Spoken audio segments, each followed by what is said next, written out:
What is the easiest faction for a newbie? And let's not say Space Marines, because Space Marines is the easiest faction for a newbie.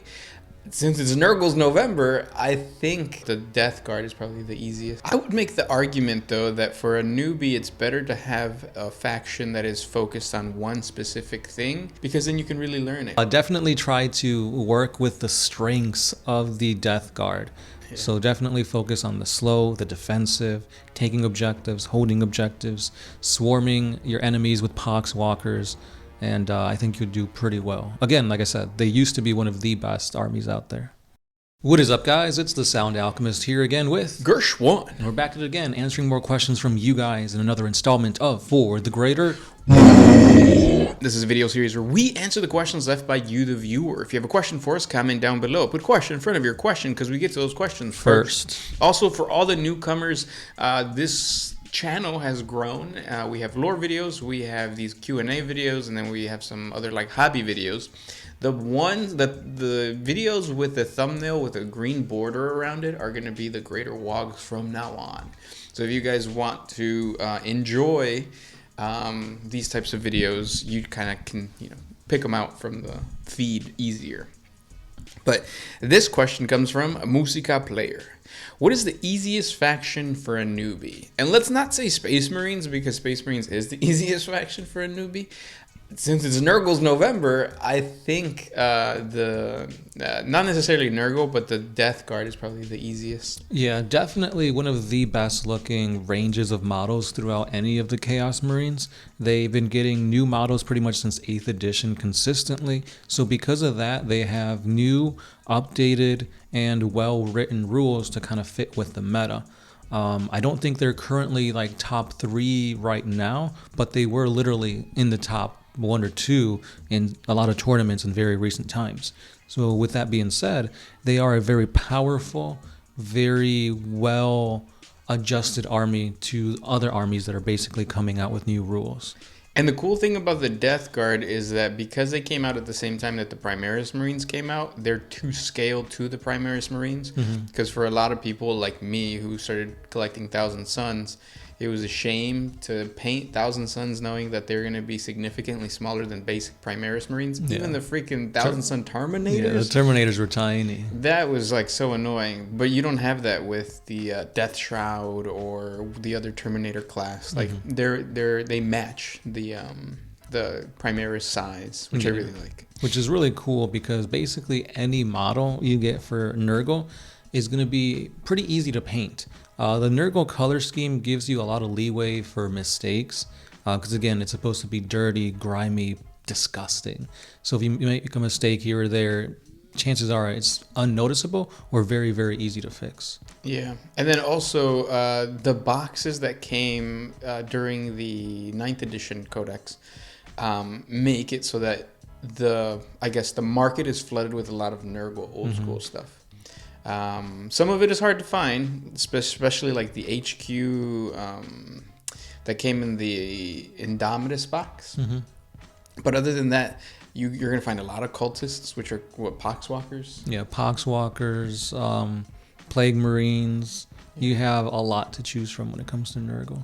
The one downside, if you're a newbie to playing Nurgle, is that you're kind of set on playing them a certain type of way.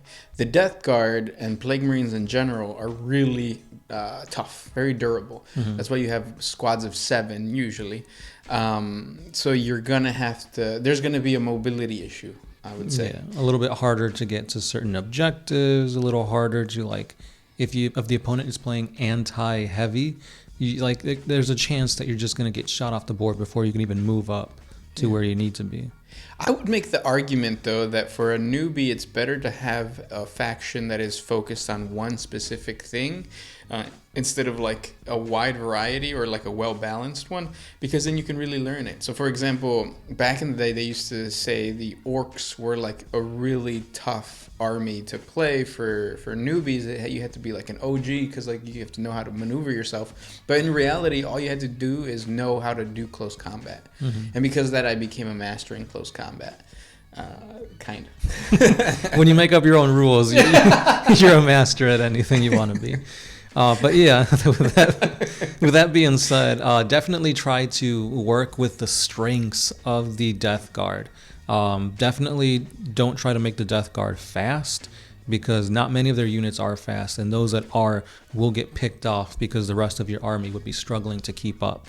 Yeah. So definitely focus on the slow, the defensive, taking objectives, holding objectives, swarming your enemies with pox walkers, and I think you'll do pretty well. Again, like I said, they used to be one of the best armies out there. Yeah. Yeah, and like we've said, like lore-wise, there's just so much lore and so much fluff that you can interact with. Mm-hmm. I believe that Nurgle, as the 4 Chaos Gods, is one of the most popular ones. Oh yeah, definitely. If you're allying Nurgle demons, you've got Great Unclean Ones, Plague Bearers, like Mortarion. You have a lot to choose from if you're doing both demons and Death Guard. And I feel like people respect you at game clubs if you play Nurgle. As opposed to like you show up with Khorne and there's like, oh, okay, you're gonna be rolling your little, what are they called? The blood tides or whatever. Yeah.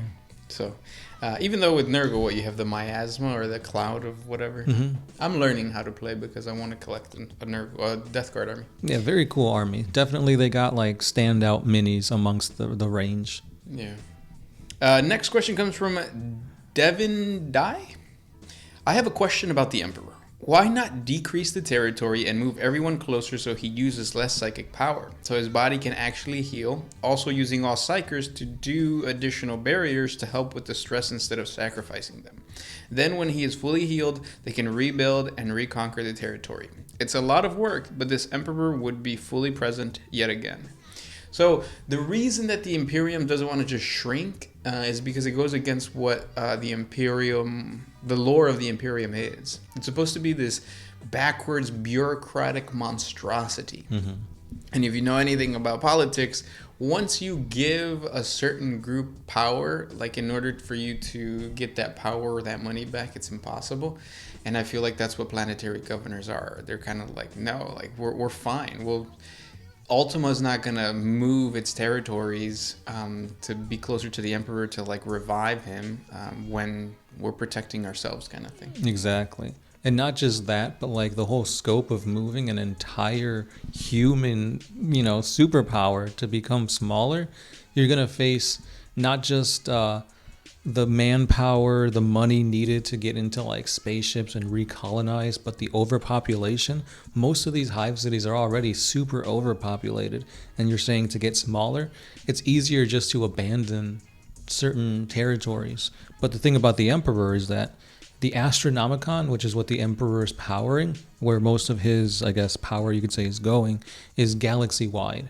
Just by getting smaller doesn't mean that his Astronomicon gets smaller or condensed.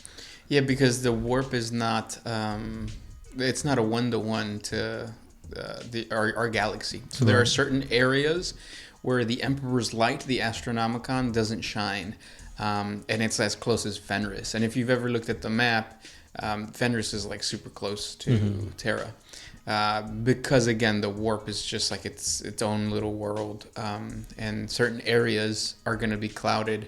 Not because of the Emperor's strength, but just, well, it is because of the Emperor's strength, but also because, like, it's just a weird spot. Another thing I wanted to mention is that the Emperor himself is not as beloved as people are making him out to be. Like, I think when you look at Hero Hammer, it's easy to be like, oh, the God Emperor is like Alexander the Great. No, the God Emperor is supposed to be a corpse on a throne that's scary as fuck. Right. Like, that's the whole story, where I think that there's more fear in worshiping the Emperor than there is, like, I want to worship the Emperor because I actually think that he's going to, like, he's benevolent. Yeah, like all this images of, like, this golden god on a throne with just awesome technology around it is just propaganda. If you actually look at the golden throne, it's a bunch of wires, like... The Emperor is literally like a skeleton with like flesh barely hanging on. That's why the Space Marines call him the Carrion Lord, because he looks more like a piece of like... jerky. Yeah, jerky than an actual god on a throne. I was going to say roadkill, but maybe that's taking it too far. But yeah, like definitely I'd say if anything, the Emperor is more of a symbol for Nurgle than what he actually should be in the Imperium, because he's in a half-dead state where he's not dying, but he's also perpetuating decay endlessly. Yeah. And if you want to like showcase how the God Emperors like, or not the God Emperor, but how the Emperors like feared more than loved, there's an Inquisition that basically guards against blasphemous comments towards the Emperor. Mm-hmm. If you have a group of people like trying to attack you if you say something bad about their leader, odds are that leader's an asshole. Yeah. I wonder where you got that from. But yeah. Good question, though. And I think once you start kind of exploring a little bit more of the grim darkness of Warhammer 40K, you'll understand why shrinking an empire just doesn't work for logistically, rationally, that probably won't happen. Yeah. Good one, though. I got a next question by Verdanock. So you say in a video that the gardens of Nurgle simply grow back whenever they're damaged by psychic power. However, when Guilliman, possessed by the Emperor, burned the garden with his godlike psychic powers, the garden stayed damaged. So, in turn, this led to Nurgle being unable to sleep well due to the pain of the scarring of his realm, aka himself. Does this eventually end up healing, or is he forever scarred? So the part you're talking about was in Godblight, when Mortarion is fighting against Guilliman. Eventually, Guilliman gets the Godblight disease in him and he dies. However, the Emperor resurrects Guilliman, and by using Guilliman as a conduit, the Emperor channels his power through his son and burns away a huge portion of Nurgle's garden. This allows for Guilliman to be revived, and this allows for Nurgle to basically banish Mortarion back. And also, Nurgle is in pain. You could see him from his giant mansion where like there's an eye peeking out from a shutter, and Nurgle's just like, he doesn't know what to do because he's never been hurt to this extent before. Yeah. So the thing about the Gardens of Nurgle and Chaos is that, yes, there is no time in the warp, but eventually it will heal. Because the thing about Chaos is that it's like a cycle where eventually everything just becomes the same thing, but there's also craziness going on. Like, that's what makes it so unexpected and chaotic. So even though the Emperor did hurt Nurgle at that point, eventually it won't mean anything. And at the same time it will, because that's the paradoxical nature of specifically Nurgle and his garden. It's both growing and being destroyed simultaneously because, that's the warp. And if you don't get it, that's the point. Like, right. It's supposed to be like this unfathomable thing. Yeah, so the story will say that, and finally Nurgle was hurt so much that he couldn't sleep. Well, when's nighttime? Like, what? How does a god sleep? Like, it's just a figure of speech, I guess. Yeah, because like the best way to thinking about it is like when a god of chaos is born, they always were. Yeah, so they've always existed. Yeah, so even though there is a point in time where you could say, this is what created Slaanesh. Slaanesh was always here. Yeah. Good question. Yeah, very interesting take on this. Next one comes from Nicholas Long. Is there a corn Christmas? So we have Nurgle's November. We had October. So for December, we might do corn Christmas, but we might focus on Astartes too. Yeah, Astartes to end out the year seems pretty good, especially since we've been covering Xenos, Chaos. Now it's time for the Imperium. Yeah, and to celebrate Sanguinala, because that is something that like Games Workshop hints at, but then they always just give us Grotmas. Yeah. Which, surprisingly, I feel like there's not much orc stuff when it comes to Grotmas. It's mostly like, hey, look, we're doing this. We're selling this guy. Yeah. Come in, get your pre-orders for the new holiday box sets. But yeah, Cornmas was a thing that people have said. Sanguinala is another one. I think that's it. I don't think there's very many Christmas holidays in 40K. No, but I mean, you could twist it into anything. The last thing we're going to do, though, is Tau. December. We might do Tau January, since January is like the shittiest month, and we can just give it to the Tau, or give it to February, so that February is the shortest month. It is, yeah. Unless this is a leap year. Do you know if it's a leap year? I don't think it is, but I've heard people say, "What about September?" Ooh, that's good. I don't want to wait till we gotta wait. Yeah, that just passed. Yeah. Good question though. Next one.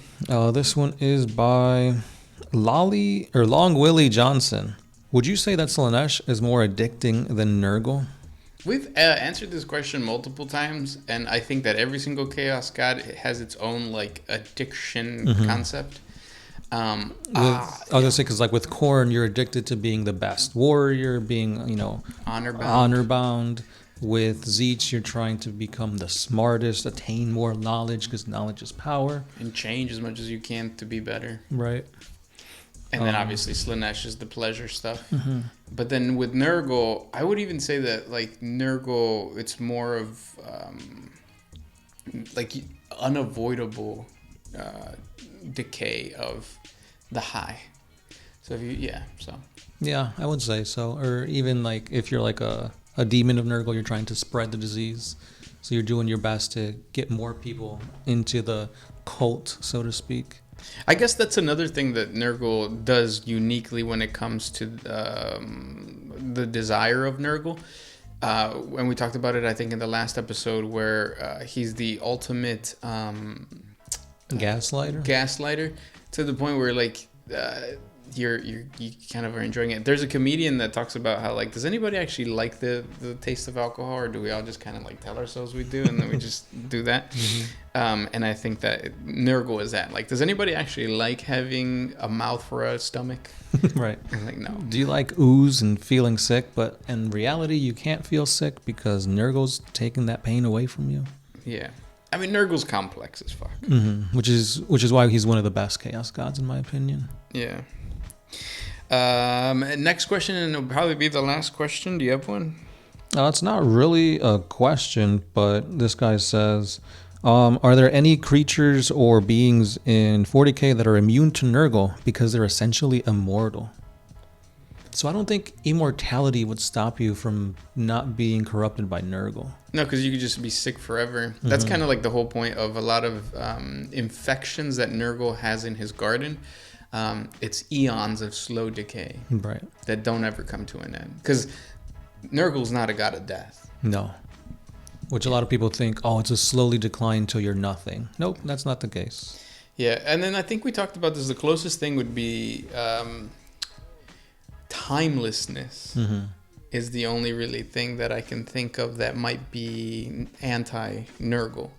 Because you can't decay if you're just in a solid state, right, forever. Like stasis. Like the Tau used stasis pods. Gilliman was put in a stasis pod when he was sliced in the neck by the poison blade of Fulgrim. So yeah, I guess that's a way of kind of combating Nurgle stasis. Even though I've also read that you guys wanted a never-ending Nurgle video. And that's another way of kind of saying like stasis, like never-ending. But at the same time ending. I don't know. Complex. Yeah, that's the cool thing of chaos. It makes sense, but it doesn't. Yeah. And those were the questions for today. If you guys have more questions for us, please comment down below. Thank you guys so much for listening, and I hope you guys are enjoying Nurgle's November. We'll talk next week. That's right. Keep those questions coming, and so will we. As always, it's been the Sound Alchemist. Gershwin. And we'll see you in the next one. Peace.